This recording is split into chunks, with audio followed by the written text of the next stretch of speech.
Hi everyone, I'm Ashley Babel, Midwest Laboratories Lawn and Garden Agronomist, and welcome to pulling a garden sample.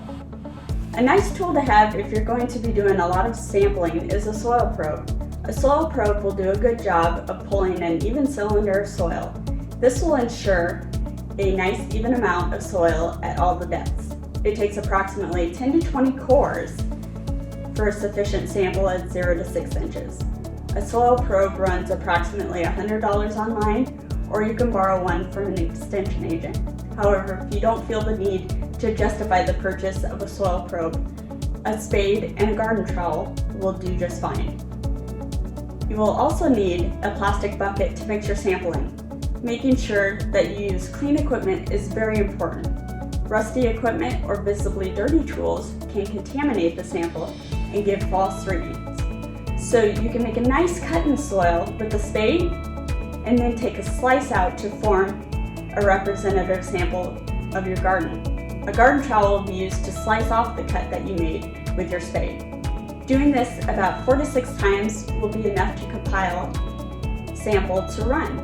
A tape measure is also a good idea to have to establish how many square feet your yard is. And this is especially helpful when it comes down to the recommendations that we can provide from the analysis that is run.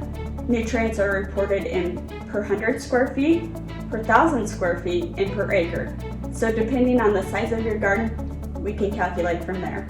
A sample bag provided by the laboratory is nice to have so you know you're providing the correct amount of soil by filling it to the red line indicator on the outside of the bag. If you don't have a bag from Midwest Laboratories and still want to submit a sample, a Ziploc bag is also acceptable. Making sure that you provide at least 2 cups of soil is very important. That way, if a rerun of the sample is warranted or additional testing is requested, we have enough of the matrix to do so.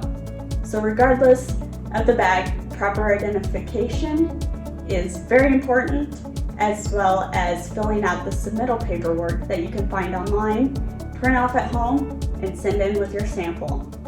Another thing to keep in mind is the intended crops that you plan to grow in your garden and the nutrient requirements of those crops.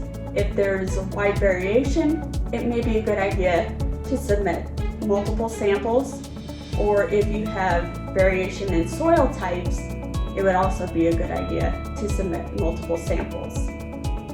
If there are any other questions regarding sampling of a garden, feel free to reach out to any one of us at Midwest Laboratories. We're happy to help.